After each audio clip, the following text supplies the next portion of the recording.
All right, here, Time for Success, Business Owner Dad Edition. Again, this is behind the scenes, Facebook Live, and we're going to be getting here started in 1 minute, so you'll hear some quiet pauses. The music is playing and all that stuff as we're getting going. So again, we're just going to have some fun here, and you get to see all the behind the scenes stuff. So hopefully we don't embarrass each other or ourselves too much. But Mo's an awesome guy. You'll enjoy getting to know him. All right.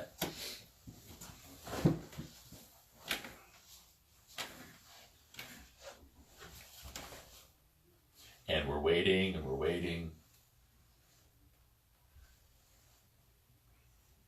All right, and I have this habit of slamming the table while I'm talking when I'm sitting at a table, so I've got to stop doing that because apparently it's really picked up on the mics. But how was your travel getting out here today? Piece of cake. About 10 minutes away from home. Perfect. I made it easy. Yeah. All right, I think we're...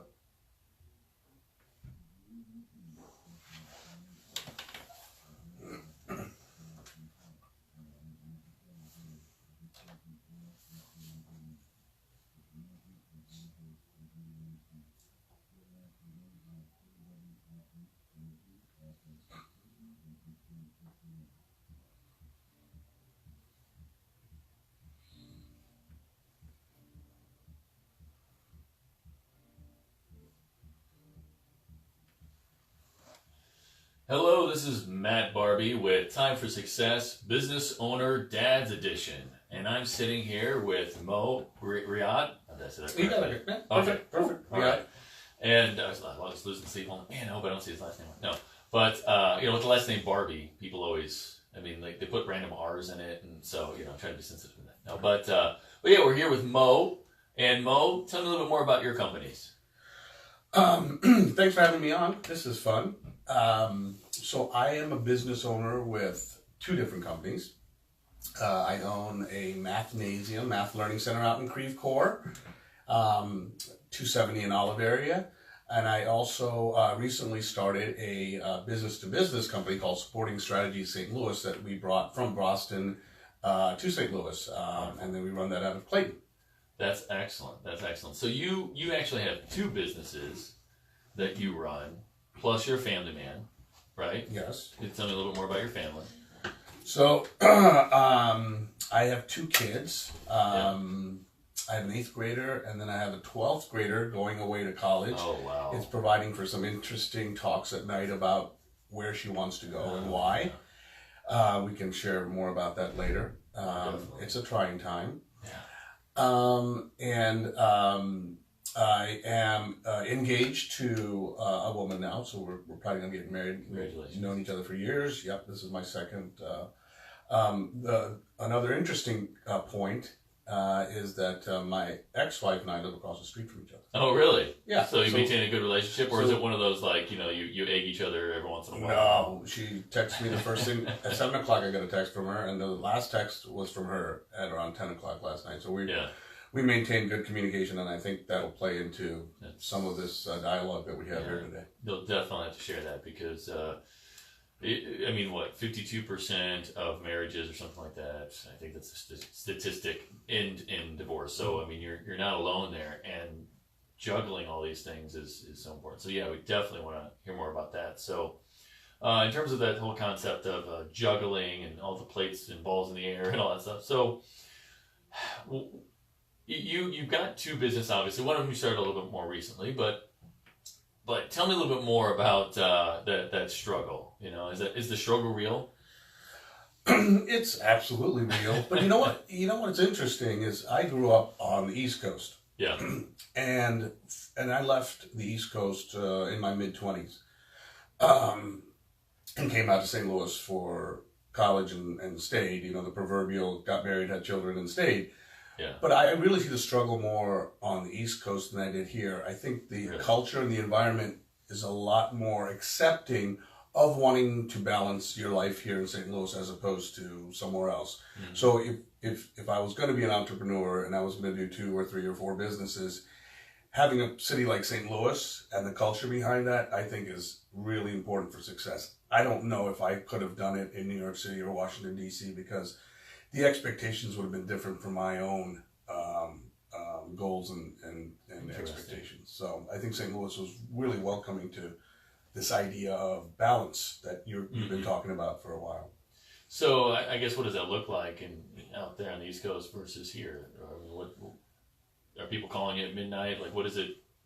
What's the difference that you saw? Well, I think two big differences that I see off the top of my head. Yeah.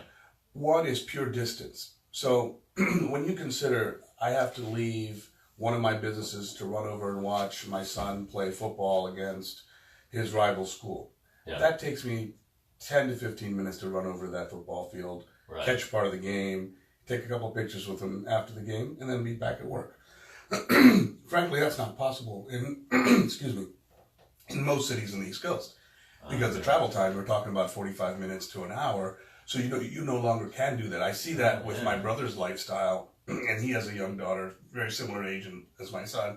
He's not able to because of the sheer distance from traveling from Pennsylvania Avenue in Washington, D.C. out to the suburbs of Virginia. Wow. So the first one is the sheer distance. And I think that the second one is this cultural acceptance. I don't think my peers or my boss in the East Coast would say, "Oh, I'm running out to watch my daughter in a recital or my son in a football game." I don't think that'd be accepted. I think they say, "No, you're not going anywhere. Get your work done." I mean, I'm not saying it that extreme, but I think there's a perception that, when you're at work, you do your work, and then when you're home after work, that's your family time. And I don't see that here in St. Louis as much. I think it's a much more forgiving and accepting type of culture, and maybe it's the Midwest. This is the first city I've lived with in the Midwest. Right. Well, people say that the Midwest, St. Louis, has a little bit more of a laid-back culture, so maybe that's kind of part of it. But some people also say it's a little bit more old school, whereas East Coast, West Coast, typically they'd be a little bit more forward-thinking. Work-life balance. Yeah. So a little bit. Millennials, they say, really want to be able to have that freedom of going, wherever they want, whenever they want. But you're saying that in your experience, you're just not. I mean, even with your brother, who still is on the East Coast, you said he is. Yes. Yeah, he's just not. He has a completely different experience than you're having, and you're finding more success here in St. Louis. I am, and then we do have to qualify. That's for my age, in the 40s, with 2 children. Now, would I be saying the same thing if I was 23, 24, starting businesses in St. Louis? Maybe not. Yeah. But for my particular environment right now, it's an accepting place to what I need to do or what I want to try to define my successes with. Yeah. It's more forgiving here in St. Louis than I think in the East Coast. So let's extract that. You said when you define your successes, or when you're looking at your successes. So how do you define your success? What are some key core areas that you want to have success in, and what does that look like for you? I need to do a better job of answering that question, and that's probably why you and I will spend more time because you are the expert at that. Just superficially. I would say to myself, if I ask myself the question is balance. Okay. Balance. Do you have balance in life? So it may be super success in one area, not as much in another area, but it's balance meaning also experiences. Are we doing more than home? Are we doing more than work? Are we doing family? Are we doing, in my case, travel? Are we doing charity? If I can do all those reasonably well, I would say I'm successful. Now, I'm not doing all those reasonably well. I would throw in health. I'm not particularly doing reasonably well in health. I just got back from the doctor, and I could lose a little bit of weight, and I could start eating a little healthier because my blood sugar is up. So, I would throw all that stuff in, and if you can maintain and enjoy all the experiences that are important to you, that's how I would define success. And that's good. I'm trying to get there. Yeah. And hopefully with your help, we'll be better off. I appreciate that. I'm, of course, always willing to help. But also, ironically speaking, you're talking about the health. Well, on the Business Owner Moms edition, which we record right after this, and also do the Facebook Live, Amanda LaPlante will be talking, and she's actually got a radio show, and she does health coaching and health consulting. So, and her show is called Get Real to Heal. Okay. So I may be talking to her as well. Yeah. So definitely make sure we exchange some cards before you walk out the door. You definitely need to meet her. I love what you're saying though about all these different areas of life that you want to be successful in. So when we talk about like success, and so you want to travel more, right? What does that look like to you? Do you want to go to France? Do you want to bring your kids along to France? You want them to have the experiences with you? Do you just want more vacations? What do you want there? Travel for myself, Yeah. and my children are more experiences. Yeah. So going to places like Tanzania or Dubai or Shanghai or Sri Lanka. I'm just rattling off the last 3 or 4 places that were in the family rotation. Yeah. But I think for us, it's just experiences and cultural experiences. Obviously, I was not born in the United States, so I came from somewhere else. And so I'm intrigued by other people from somewhere else. Yeah. And so that is important for me. And I think my kids have picked up on that, and they've traveled the world. And hopefully they'll, in the future, will have the experience of being able to live or work outside of the United States. And so that's important. But as you know, travel takes 2 things that are very scarce in our society: money, and time. Yeah. And so, to fly somewhere where sometimes we do 14-hour flights, that's a full day. Yeah. That's a full day gone. And so to balance that with your business and making sure that you can have people in place that can run that for you and you're comfortable is the key. Right. I think and so that whole business that runs without you kind of idea, right? That as a business owner, we should be trying to put into place. Yeah, so that's good. Now, when you talk about your family and success there for your kids and their future, what does that look like for you? Well, I'd hope my daughter, as we were talking off air, is getting ready to head out and explore the college world. And it's certainly not going to be in St. Louis. She's made that clear. Okay. So it'll be probably somewhere pretty far away. I'm guessing she'll make it out to California or Seattle or Portland or something like that. But it's both of them, the children, excelled academically, and so. Not that that's the most important thing, but I feel that gives them choices. Yeah. So a good college will give them choices as far as work, or it'll give them choices as far as she's already thinking about grad school. And so, if I can prepare them for their life, because I'm not going to be around forever. If they get a good foundation and they're smart and they get experiences and they make good decisions, then that's my success. Then I can step away and say, I've been a successful dad. So, in my eyes, that's what it is. Right. Well, it sounds like your eldest is definitely on a good path. I mean, she's already thinking about grad school and all that. Mm-hmm. Of course, I do love to throw out there that that's not necessarily the only path to success, just because there's such a need for trades jobs out there too. So another cultural thing that try to kind of push against it. Hey, don't forget about that, But, I mean, in terms of what you value as a family and what you want to help her to achieve in life and helping her to build that bigger vision of where she wants to go educationally, that is phenomenal. What are you going to do, though? So she's going to be going off to school fairly far away.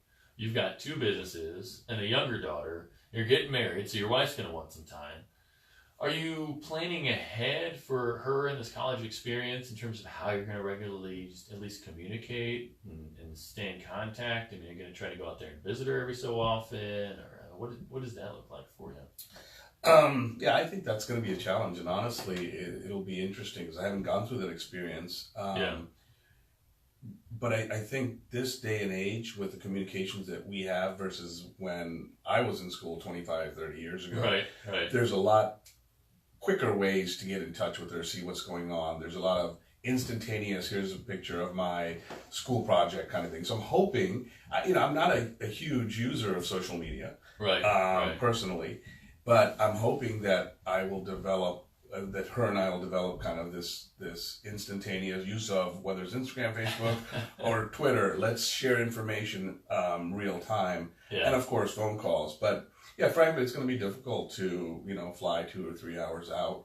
It's costly, and I've been encouraging her to go somewhere warm. So if I do visit, right, it's nice. Right. So yeah. We're looking at Los Angeles. That's good. Yeah, if you're going to go somewhere, make sure it's a good place to visit on vacation. Is that one of your requirements too? Yes, University of the Virgin Islands was a suggestion. Oh, that's a wonderful. I'm sure she passed on it. Yeah. And you're going to pay for it all? Oh no. That's not part of the deal. No, that's a whole different topic of conversation that you can have with your financial planner next door. Right. When you have one, because that's another chore. You're right.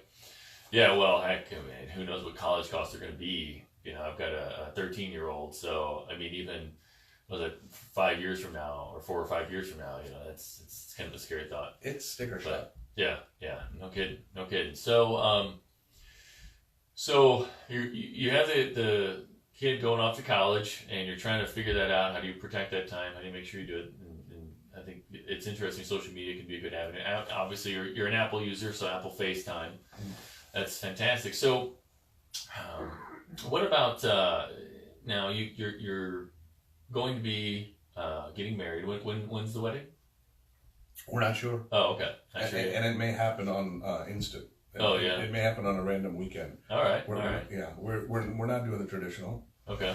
And so it may happen on U.S. grounds. It may happen on an airplane somewhere or on a beach somewhere. So I'll let you know. All right. Sounds good. Now, is she an entrepreneur as well?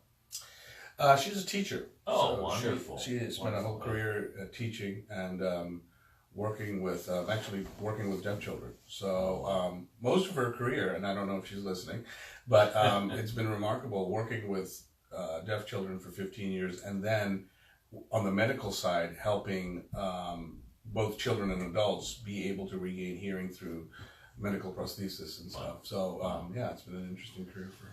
So you have the added benefit of going into this new marriage of being apparently with an extremely patient and understanding type of personality. I'm sure, because if she's a teacher and she works with individuals with special needs, I mean sometimes there's miscommunication and all that. So she must be a very patient, understanding person, which I guess should help with kind of the time balance and everything, right? But at the same time, it seems like you've got some great communication, like you were saying, with your ex-wife. How have you been able to maintain that? Because for so many people, they just constantly butt heads and go back and forth, and they just can't do that. So, like, what is your secret there? I do wish that more people had that type of relationship, because it's better emotionally for both the adults and obviously for the children, because you're still a family unit.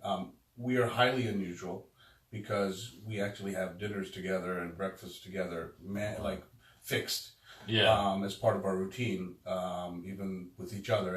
And to your point about my fiance, she's extremely patient and understanding about that, because I think she understands that if they have family routines, it'll maintain this. I'm speaking what I think is her motivation for it.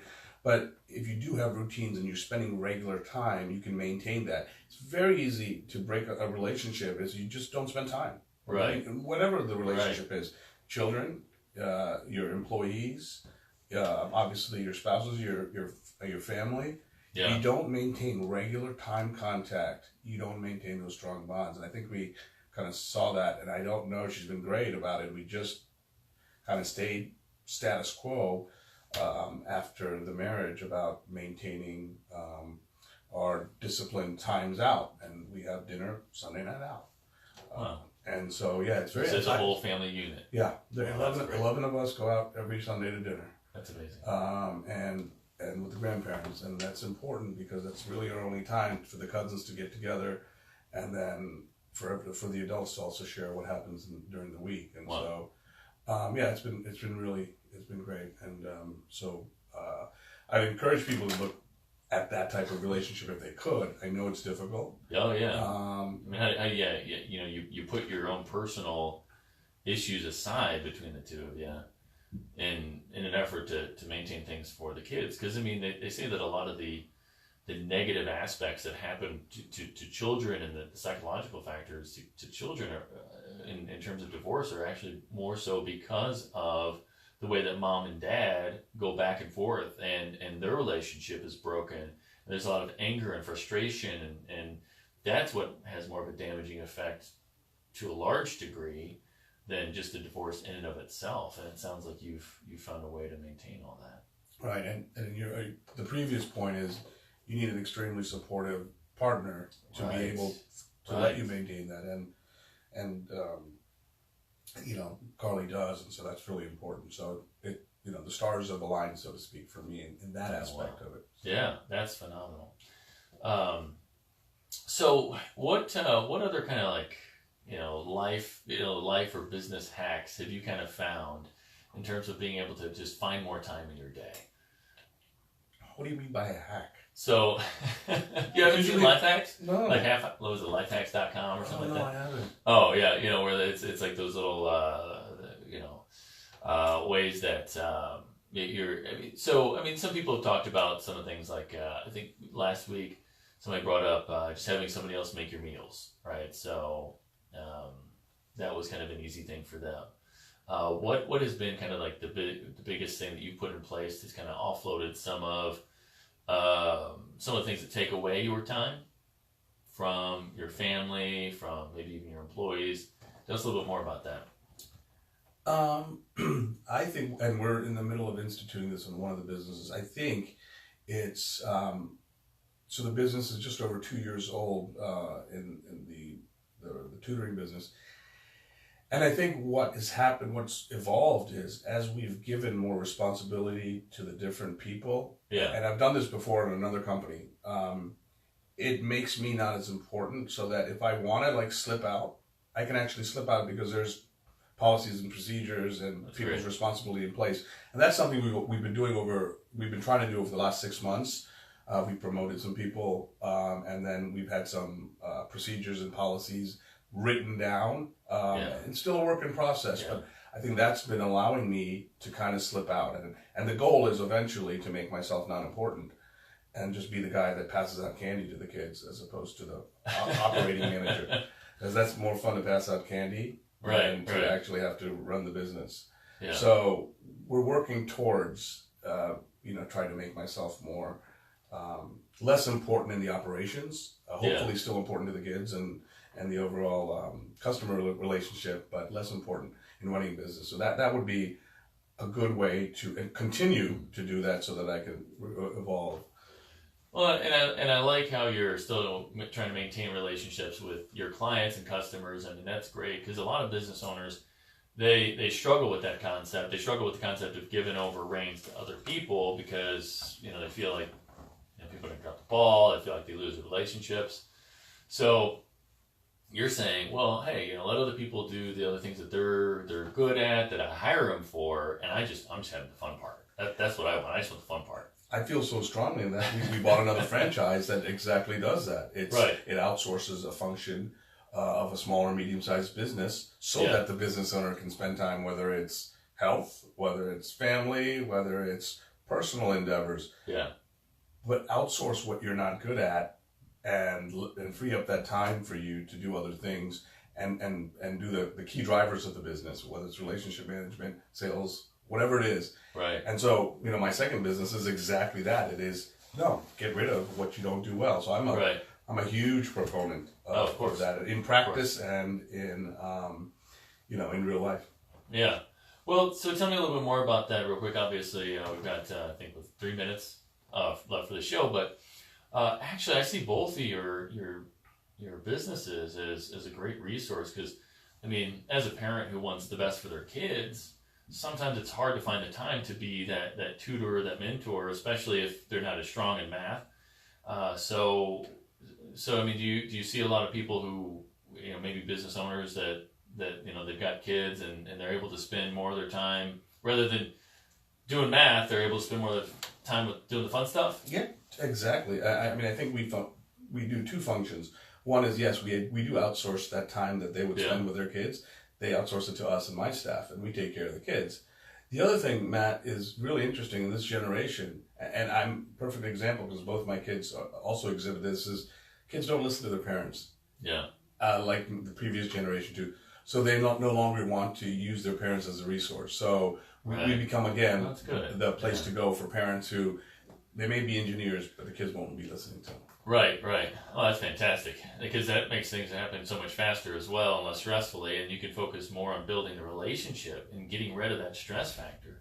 And then supporting strategies. Also, tell me a little bit more about that and how that offloads certain aspects of the business. So we are a team of individuals that will perform all your bookkeeping and support functions outside your company using cutting edge technology, and doing it outside of the scope of where your business is located. So in the background through computers and technology and cloud computing that things are being done for you the way you want it to be done, and you've outsourced it to a team of professionals as opposed to having one person come in and depend on one individual or two individuals. So it's a novel way of doing business.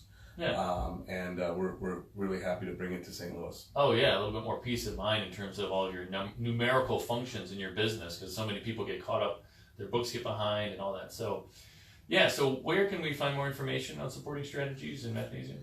So Mathnasium is mathnasium.com/Creve Coeur. Okay. And you can see all the information about the team there. And then supporting strategies is supportingstrategies.com/ST-Louis. Okay. So supportingstrategies.com/St. Louis. Okay. Well, great. Well, I really appreciate your time today. I think you hit some huge key insights for our audience, and especially about functioning through divorce and having a great relationship there, looking at college, and maintaining a better relationship with kids who struggle with math. That's huge. And math in your own business. Yeah. Thanks, Matt Barbie with Time for Success, Business Owner Dads. Thank you, Matt. All right. And the Facebook Live, it's all done. All right. Okay, see you.